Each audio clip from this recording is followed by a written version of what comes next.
वैष्णव सियावर रामचंद्र की जय हो। शंकर भगवान की जय हो।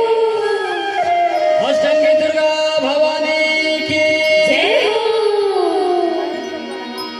गायक के बढ़ा दे वंदे अवध भुवन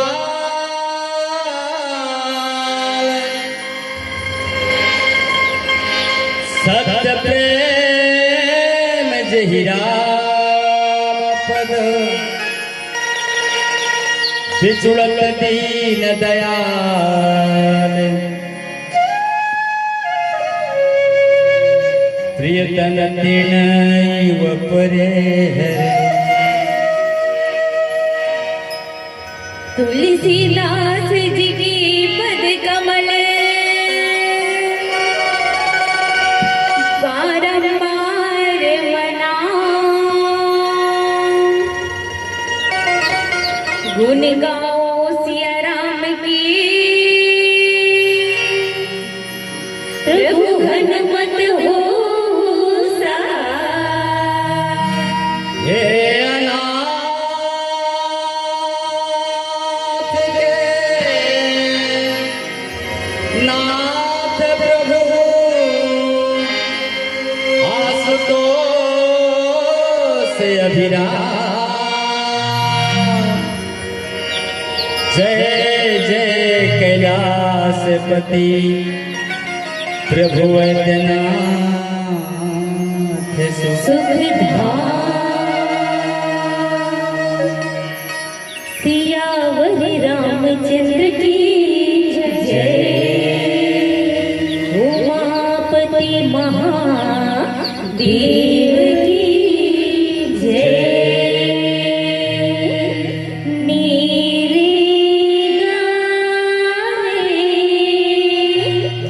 नीसा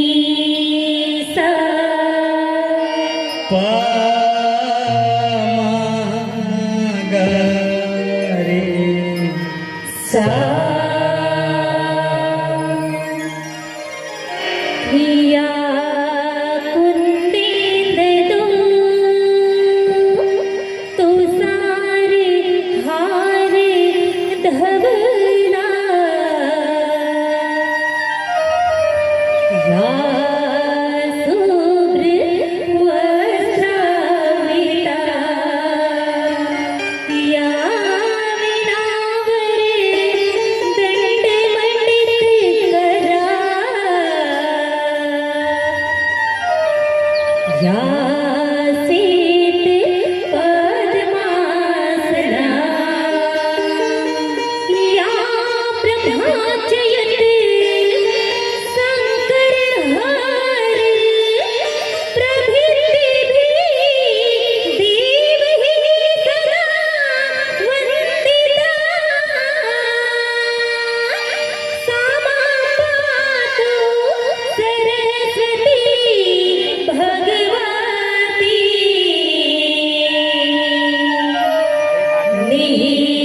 निःशेष जाज्ञापहा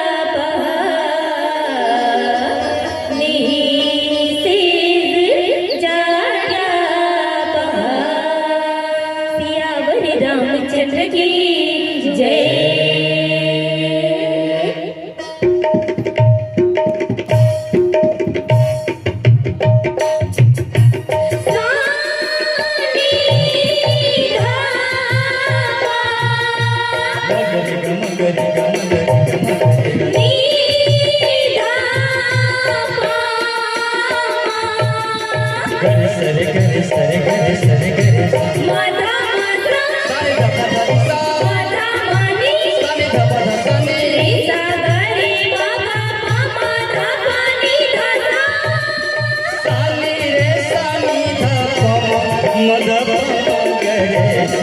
सानी रे सानी ध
बोल सिया रामचंद्र की